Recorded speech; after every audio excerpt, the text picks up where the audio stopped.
अस्सलाम वालेकुम दोस्तों। कैसे हैं आप सब? सबसे पहले तो मुझे ये बताएं कि अपना ख्याल रख रहे हैं या नहीं रख रहे हैं। आज मैं आपकी खिदमत में अपनी सी एस एस सीरीज के 8वें पार्ट के साथ हाजिर हूँ। पार्ट 7 में हमने डिस्कस किया था कि आपको अपनी इंग्लिश किस तरह इम्प्रूव करनी चाहिए और उसके लिए आपको देसी और सस्ते तरीके कौन कौन से हैं जिससे आप अपनी इंग्लिश इम्प्रूव कर सकते हैं। और आपको मैंने हिंट दी थी कि वो क्या तरीके हैं जिसमें से अनजाने में ज्यादातर स्टूडेंट्स या ज्यादातर उम्मीदवार सीएसएस में फेल हो जाते हैं और उनको पता भी नहीं लगता कि हमने अच्छे मार्क लिए और हम क्यों फेल हुए। आज मैं अपने इस पार्ट 8 में आपसे डिस्कस करना चाहता हूं कि अगर आपने सीएसएस की तैयारी का मुकम्मल इरादा कर ही लिया है, आपने फॉर्म भी भर दिया है, आपने सिलेबस भी सेलेक्ट कर लिया है, सब कुछ कर लिया है, तो उसके बाद आपको तैयारी किस तरह करनी है, वो कौन सी टेक्निक से, कौन से तरीकेकार है, एक दो, ज्यादा नहीं, एक या दो, बस वही काफी है कि वो कौन से एक या दो तरीकेकार है जिस पे आप अमल करके अपनी तैयारी मजबूत कर सकते हैं और अच्छे स्कोर ले सकते हैं। तो सबसे पहले तो जब आपने सब कुछ कर लिया, आपने तैयारी स्टार्ट करनी है, तो पहले तो आप अपना ये रूटीन बना लें कि आपको कोई अच्छा अंग्रेजी अखबार वो डेली पढ़ना है। और ये नहीं कि उसकी सुर्खियां पढ़नी है, आपको उसको इन डिटेल पढ़ना है। प्लस में आपको मंथली या वीकली बेसिस पे कोई रिसाला या मैगजीन वो अपने साथ अब लगाना है, अटैच करना है उस अखबार के साथ मंथली या वीकली बेसिस पे। जैसे टाइम हो गया या और दूसरा कोई भी हो गया, मशहूर टाइम तो इसलिए मैंने नाम ले लिया और नाम लेना सही नहीं है। तो कोई भी आप अंग्रेजी का मजबूत अखबार, अच्छा अखबार, मुस्तनद अखबार और एक रिसाला वीकली या मंथली वाला वो आप रखें अपने साथ और उसको आप डेली बेसिस पे पढ़ें। डेली डेली डेली उससे आपको दो फायदे हासिल होंगे। नंबर 1, आपकी वोकेबलरी मजबूत होगी, आपकी इंग्लिश में जो खामियां हैं वो कमजोर दूरियां दूर होती जाएंगी, आपको जुमलों का पता लगता जाएगा, आपके जुमलों में जो है रवानी और फ्लुएंट आता जाएगा। बिल्कुल आप जो है ना अच्छे तरीके से इंग्लिश को समझने लग जाएंगे, जो कि बेस है। सीएसएस की बेस है इंग्लिश। आपको इंग्लिश हर हाल में मजबूत करना है मेरे भाइयों। अगर आपने इंग्लिश मजबूत नहीं की, आप कितने ही काबिल हो, सीएसएस आपको सिलेक्ट नहीं करेगा। तो सबसे पहले आपने अखबार लगाना है, कोई अच्छा मुस्तनद इंग्लिश का, उसका मुताला करना है। उससे आपको करंट अफेयर्स भी पता लगेंगे, जनरल नॉलेज भी पता लगेगी, इंग्लिश भी मजबूत होगी। 3 फायदे होंगे। उसके साथ साथ आपने कोई वीकली या मंथली मैगजीन या रिसाला वो अपने साथ इस अखबार के साथ टच करके चलना है, ताकि कोई आर्टिकल्स आते हैं, कोई थीसिस आते हैं, कोई नई टेक्नोलॉजी आती है, कोई नई रिसर्च आती है, तो उसके बारे में वो रिसाले में आती है डिटेल उसकी, तो उसके बारे में भी आप अवेयर हो। अच्छा, दूसरी चीज क्या है कि खास तौर पे जो हमारे निचले लेवल वाले या सेकंड क्लास जो निज़ाम तालीम है हमारा, एक हमारे 2 निज़ाम तालीम है, एक अमीरों के लिए, एक गरीबों के लिए। गरीबों के लिए जो निज़ाम तालीम है उसमें क्या है कि रट्टाफिकेशन का सिस्टम ज्यादा है कि रट्टा लगाओ और पास करो। सीएसएस रट्टे का नाम नहीं है। आप रट्टा लगा के कितना पढ़ सकते हो, कितना याद करोगे। मिसाल के तौर पे अगर कोई ऐसे आपको लिखना है, आपने 500 ऐसे याद किए हुए, कितने 500 ऐसे याद किए हुए, अव्वल तो हो नहीं सकते क्योंकि एक कुरान पाक की ऐसी वाहिद किताब है जो लफ्ज बलफ्ज याद हो जाती है और दुनिया में कोई ऐसी चीज नहीं है जो आपको लफ्ज बलफ्ज याद हो, किताब या हो या कुछ भी हो। तो चलो आपने एक बड़ी मजबूत अकल है, आपकी अच्छी अकल है, आपने 500 से भी ज्यादा ऐसे याद किए हैं। लेकिन अगर वो ऐसे नहीं आया या उसको किसी तरीके से उन्होंने चेंज कर दिया, फिर आप क्या करो। आपको रट्टे पे नहीं जाना है, आपको दिमाग से पढ़ना है, समझ के पढ़ना है। दिमाग से पढ़ना है और समझ से पढ़ना है। उसका क्या तरीका कार है कि आपने मजमून पे नहीं जाना, मजमून पे नहीं जाना है, आपने टॉपिक पे जाना है, आपने टॉपिक पे जाना है, आपने मजमून पे नहीं जाना। मिसाल के तौर पे आपने बिग बैंग एक थ्योरी है, बिग बैंग, जो भी सीएसएस करते हो या जो भी एक मशहूर थ्योरी है बिग बैंग, ये हर 2-4 साल बाद सीएसएस के इम्तिहान में रिपीट होती है। अब आपने पूरी बिग बैंग थ्योरी में एक दफा सवाल आया, दूसरी दफा आया, वो आपने रट्टे लगा दिए।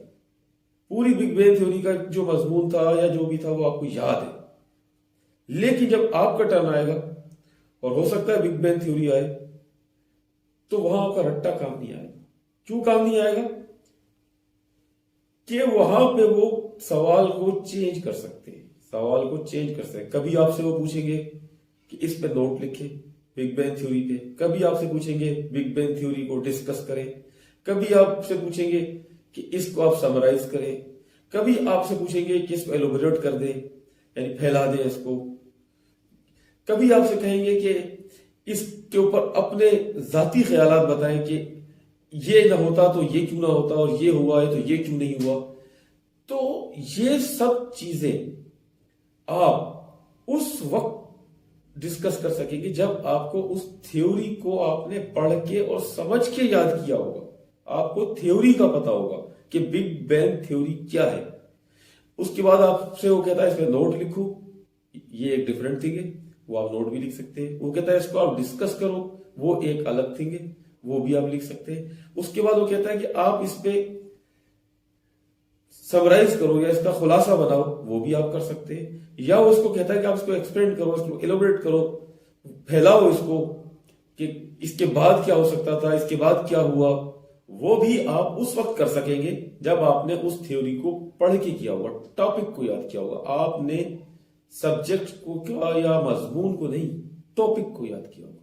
तो आपको फर्स्ट प्रायोरिटी लेके जानी है टॉपिक, चाहे वो कोई भी टॉपिक हो जाए, बिग बैंग हो जाए, न्यूटन हो जाए, कोई भी हो, मिसाल FATF हो जाए, कोई भी आपसे वो पूछे तो आपको टॉपिक होना चाहिए। टॉपिक क्या है, उसके अंदर से सारे सवाल एक ही टॉपिक में से निकलेंगे। और यही देखा जाता है कि इस बच्चे में या इस स्टूडेंट में या इस पार्टिसिपेंट में एबिलिटी कितनी है, इस थ्योरी को ये कितनी तरह से क्या किस तरह डिस्क्राइब कर सकता है, किस तरह ये बयान कर सकता है, किस तरह ये लिख सकता है, यही देखा जाता है। और एक पॉइंट और आप याद रखें, सीएसएस सफे काले करने का नाम नहीं है। आपने एमए के इम्तिहानात में भी ये देखा होगा, बीए के इम्तिहानात में भी ये देखा होगा कि आपने सफे काले कर दिए, यूनिवर्सिटी के टीचरों के पास पढ़ने का टाइम ही नहीं है, उसने अपनी मर्जी से नंबर दे दिए और जान छुड़ाई कि 100 में से 30 नंबर दे दो। कौन? सीएसएस इस चीज का नाम नहीं है। सीएसएस में चाहे एक कैंडिडेट हो या 10,000 कैंडिडेट हो, हर एक का हर पर्चा लफ्ज ब लफ्ज पढ़ा जाता है, उसमें गलतियां निकाली जाती है, कौमे की, फुल स्टॉप की, इस सवालिया निशान की, क्वेश्चन मार्क की, इस टाइप की गलतियां भी काउंट की जाती है। उनको काउंट किया जाता है कि इसने यहां कामा लगाना था, यहां कामा नहीं लगाया, यहां इसने ये वर्ड यूज करना था, इसने यहां पे ये वर्ड यूज नहीं किया, यहां पे इसने फुल स्टॉप लगाना था, यहां पे कामा लगा के आगे चला गया है। इस टाइप की चीजें आपको देखी जाएंगी आपका जहनी मयार चेक करने के लिए। तो आप इस पे फोकस करें। इंग्लिश बेहतर हो, अखबारात का आप मुताला करें, करंट अफेयर से और जनरल नॉलेज से आप अवेयर होने चाहिए। आपकी स्टडी टॉपिक पे होनी चाहिए, न कि आप उसके साथ का सवालिया निशानों, सवालिया पेपर्स पे चले जाएं या मजमूनों पे चले जाएं, कुछ भी आपकी टॉपिक पे होनी चाहिए तैयारी। अच्छा, तीसरी और अहम चीज, अगर आपने सीएसएस करने का इरादा कर ही लिया है और आप तैयारी में जुट गए, सबसे जरूरी चीज जो आपके पास होनी चाहिए, सबसे जरूरी चीज, आपके पास आपका सिलेबस बिल्कुल क्लियर होना चाहिए। आपने उसको बिल्कुल सोच समझ के और वाइजली और अपने मिजाज के मुताबिक उसको सिलेक्शन होनी चाहिए उसकी, आपका सिलेबस, नंबर 1। नंबर 2, आपके पास गुज़िश्ता 15 से 20 साल के सीएसएस के तमाम क्वेश्चन पेपर्स होने चाहिए। आप उनको देख के तैयारी करेंगे कि 15 साल पहले क्या सवाल आया था, वो सवाल फिर या वो थ्योरी या वो चीज कितने साल बाद दोबारा आई, उसका इस दफा क्या जवाब था तो अगली दफा क्या जवाब होगा। इस तरीके से आपको उसको मैनेजमेंट करनी है, समझना है। इसके अलावा एक और चीज अहम, जो आपको अहम तरीन कि आपने सबसे पहले अखबार लेने, रिसाला लेना है, उसका मुताला करना है, आपने टॉपिक पे पढ़ना है, मजमून पे नहीं जाना है, प्लस आपने 15 साल के या 20 साल के सवालिया पेपर्स आपके पास होने चाहिए, प्लस आपका सब्जेक्ट सिलेक्शन बहुत वाइज होनी चाहिए, सब्जेक्ट सिलेक्शन आपकी बहुत वाइज होनी चाहिए। अच्छा, सबसे मेन चीज है, जो मेन रोल है वो है बुक। सीएसएस की तैयारी में मेन रोल है बुक। हर सब्जेक्ट की आपको एक बुक सेलेक्ट करनी है, एक बुक सेलेक्ट करनी है हर सब्जेक्ट की, मेन बुक आपने उसको पढ़ना है, उसको समझना है। जैसे इंग्लिश कंपोजिशन है, उसके लिए ज्यादातर लोग, ये मेरे पीछे लगी हुई आप देखेंगे, exploring the world of English, exploring the world of English. ये 85%, 90% में नहीं कह सकता, लेकिन 85% सीएसएस कैंडिडेट्स की पसंदीदा चॉइस है exploring the world of English. मैं आपको दिखाऊंगा, एक मिनट से होल्ड करेंगे, ये आता है इसको यहां पे,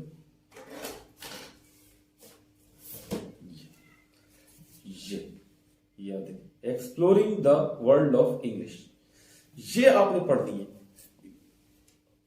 आपकी मर्जी आप ये पढ़े या ना पढ़े, लेकिन ज्यादातर उम्मीदवारों की चॉइस जो होती है वो ये होती है कि आपको इसमें हर चीज मिल जाएगी, इंग्लिश कंपोजिशन के पेपर की, प्लस में आपको एसेस की आपको इस टाइप की दर्जनों बुक्स मिल जाएगी मार्केट में, अच्छे से अच्छी इंग्लिश एसेस, इस तरह की दर्जनों बुक्स आपको मिल जाएगी, जिससे आप अपनी मर्जी के मुताबिक ले सकते हैं सर। लेकिन आपको इसमें जो एसेज लिखे हुए हैं मुख्तलिफ मौजूआत पे, ये वो एसेज हैं जो पोजीशन होल्डर्स एसेज हैं, लेकिन आपने इनको याद नहीं करना।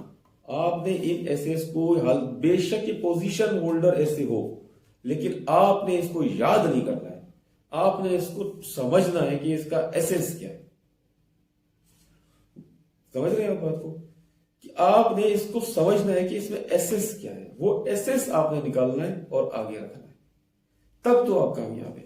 और अगर आपने इस रट्टे के ऊपर चलेगा कि भाई ये पोजीशन होल्डर ऐसे है, अब मैं इसको याद कर लूं 5, 6, 10 ऐसे, 50 ऐसे, और आए तो धड़ाधड़ वो आप लिख के आ जाए, नथिंग, नहीं होगा इस तरीके से।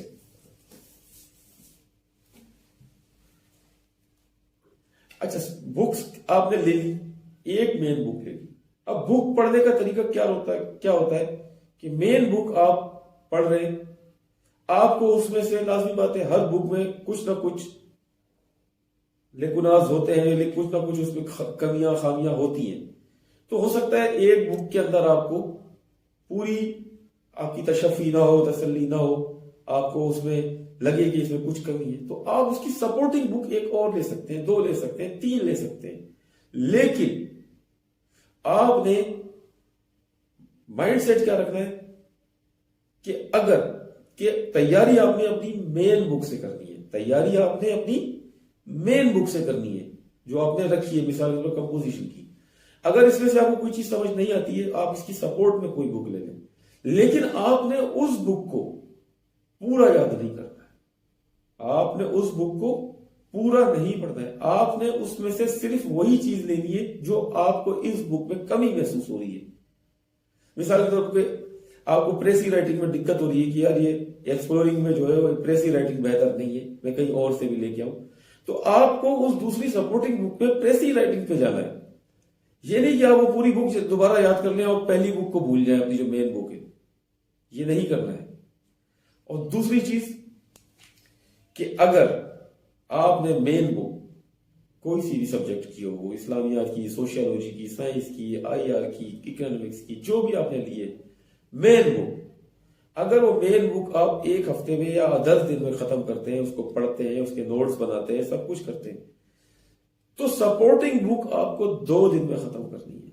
जो आपको उस पहली मेन बुक में से खामियां हैं वो आपने दूर कर ली है या करनी है, वो 2 दिन आपने लगाने हैं। अगर आप उसमें भी 10 दिन पे जाते हैं तो फिर आप सीएसएस का ख्याल अपने दिल से निकाल दो। यानी आप मेन बुक अगर 10 दिन में या 12 दिन में पढ़ते हो और सपोर्टिंग बुक भी आप 10 दिन में और 12 दिन में पढ़ते हो, तो फिर आपको सीएसएस की जरूरत नहीं है, फिर आपसे सीएसएस नहीं होने वाला। ये मैं आपको बिल्कुल क्लियर कट बता रहा हूं। तो मैंने आपको आज 5 चीजें बताई है सीएसएस के लिए। नंबर 1 अखबार, नंबर 2 रिसाला, नंबर 3 टॉपिक के तहत स्टडी करना, नंबर 4 15-20 साल के सवालिया पेपर्स, क्वेश्चन पेपर्स आपके पास हो, प्लस आपका सब्जेक्ट सिलेक्शन वाइज हो, और आखिरी बात आपकी मेन बुक से तैयारी कि मेन बुक सिलेक्शन आपकी क्या है और सपोर्टिंग बुक को आपने किस तरह ट्रीट करना है।